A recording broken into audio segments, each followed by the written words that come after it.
The live TV, सच सबसे आगे। दोस्तों, मैं पहले से कह रहा हूं कि इजराइल और फिलिस्तीन युद्ध जो है वो दुनिया को दो हिस्सों में बांटता जा रहा है। दुनिया दो हिस्सों में बंटती जा रही है। एक वो है जो इजराइल के समर्थन में है, तो दूसरी फिलिस्तीन के समर्थन में है। अलग अलग देश हैं, उनका अलग अलग स्टैंड है। यूएन में सर्वाधिक देशों ने फिलिस्तीन के समर्थन में वोटिंग भी की है, लेकिन अब एक चौंका देने वाली चीज़ सामने आई है जो इजराइल और यूएस के लिए चौंका देने वाली है। अब्राहम अकॉर्ड के बाद जो 4 देशों ने इजराइल से अपने विदेश नीति के तहत संबंध बनाए थे, स्थापित किए थे, उनमें से बहरीन ने साफ तौर के ऊपर इजराइल से सारे टाइज खत्म कर दिए हैं। इजराइल को का एम्बेसडर वापस भेज दिया है बहरीन से इजराइल, और इजराइल में जो उनका एम्बेसडर था उसको बुला लिया है। ये दुनिया के सारे बड़े अखबारों ने रिपोर्ट किया है और अरब न्यूज़ ने भी इसको रिपोर्ट किया। अरब न्यूज़ गल्फ का सबसे बड़ा अखबार माना जाता है, जिसने लिखा है कि Bahrain expels Israel envoy cuts economic ties, parliament statement. असल में पार्लियामेंट की वेबसाइट पे ये छपा है, विदेश मंत्री का बयान आना बाकी है। आरटी उर्दू करके एक ट्विटर मीडिया हाउस है, उसने लिखा है, जिसका अनुवाद बता देता हूँ कि बहरीन के संसद ने सारे इकोनॉमिक टाइज जो हैं इजराइल के साथ ख़त्म कर दिए हैं। इजराइल के एम्बेसडर को बर्खास्त करके बाहर वापस भेज दिया है इजराइल, और बहरीन ने अपने एम्बेसडर को इजराइल से वापस बुला लिया है। ऐसा उनकी पार्लियामेंट की वेबसाइट के ऊपर छपा है। इजराइल के अखबारों ने भी बहुत कुछ छापा, लेकिन इजराइल के अखबार का ये कहना है कि विदेश मंत्री का बयान नहीं आया है और ऐसी ही कोई भी खबर जो है हम सही नहीं मान सकते। बहरीन ने बहुत सारी कंडीशंस रखी। असल में एक बात समझ लीजिए कि एक अब्राहम अकॉर्ड हुआ था प्रेसिडेंट ट्रंप के सामने बैठाकर, और 4 अरब देश जो थे वो इसमें हिस्सेदार बने थे, क्योंकि अरब्स ने इजराइल को रिकग्नाइज़ नहीं किया था। अरब्स ने कभी भी इजराइल के साथ डिप्लोमेटिक टाइज नहीं रखे थे। प्रेसिडेंट ट्रंप के दौर में, मतलब लगभग 2-3 साल पहले, 2020 शायद, तब ये एक मीटिंग रखी गई थी यूएस में, जिसमें 4 देशों ने अपने संबंध जो है वो इजराइल के साथ बनाने के लिए सहमति दी थी। उसमें बहरीन भी था, और बहरीन के इस पूरे के पूरे मामले के बाद अब ये बात आना, ये अपने आप में एक बहुत बड़ी बात देखी जा रही है।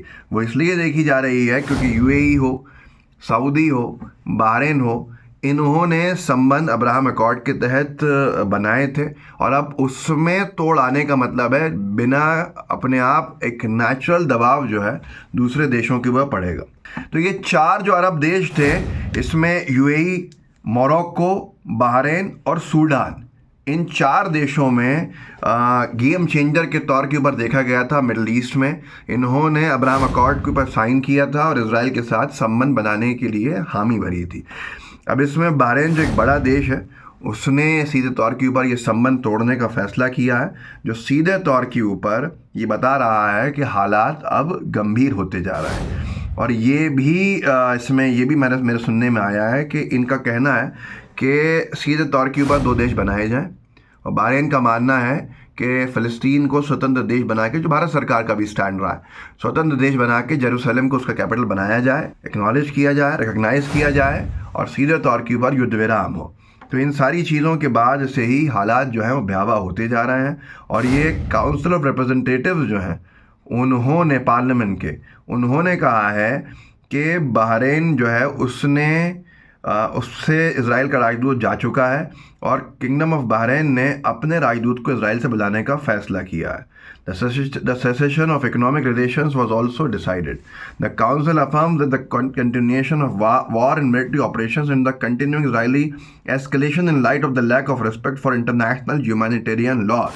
इन तमाम चीज़ों के बाद जो लड़ाई भयावह होती गई है, इजराइल के हमले भयावह होते गए हैं, घातक होते गए हैं, और इजराइल ने अंतर्राष्ट्रीय मानव जो कानून है, मानव अधिकारों के जो कानून है, उनकी जो बेइज्जती करी है, उनकी जो धज्जियाँ उड़ाई हैं, उसके बाद हमने ये फ़ैसला लिया है कि ये चीज़ें जो बेकसूरों की जान गाज़ा में जा रही है वो रुकना चाहिए, और हमारे काउंसिल ने कोई भी इसके मज़ीद फ़ैसला देने का या कुछ भी वो नहीं है कि सबसे ज़्यादा महत्वपूर्ण आज की तारीख़ में बेकसूर लोगों की जान गाज़ा में और पूरे फ़लस्तीन के इलाकों के अंदर है, जिसको लेकर बहरीन चिंतित है।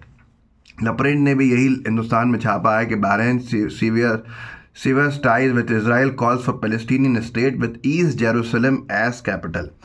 द प्रिंट ने लिखा है कि बहरीन ने अपने सारे संबंध जो हैं जो उसके जो टाइज हैं वो ख़त्म कर दिए हैं इजराइल से, और साफ तौर के ऊपर कहा है कि फ़िलिस्तीन देश बनना चाहिए, ईस्ट जेरूसलम उसका कैपिटल बनाया जाए। इस सब के बाद अब्राहम अकॉर्ड की धज्जियाँ उड़ने की शुरुआत होना।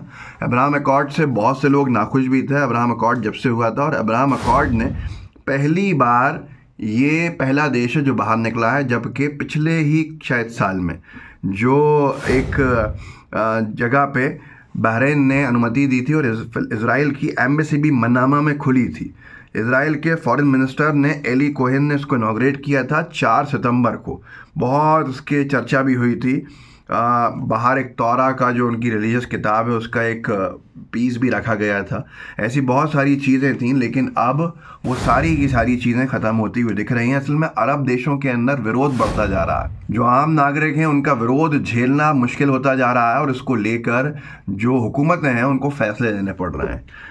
ABC न्यूज़ ने लिखा, opposition mounts in Arab countries that normalise relations with Israel.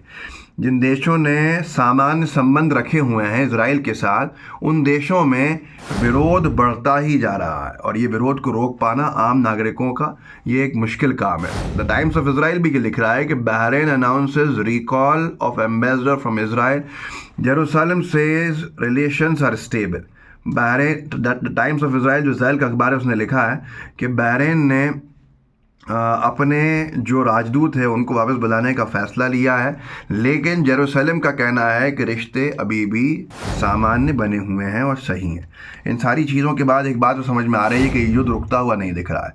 युद्ध विराम की बात जब तक यूएसए नहीं करेगा या बड़े देश प्रेशर नहीं डालेंगे तब तक होगा नहीं।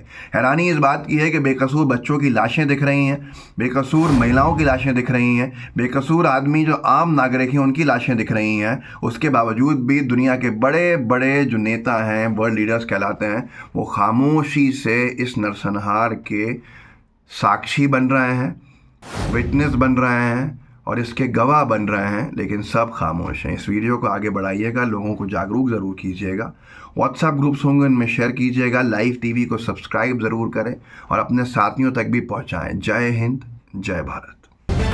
द लाइव टीवी, सच सबसे आगे।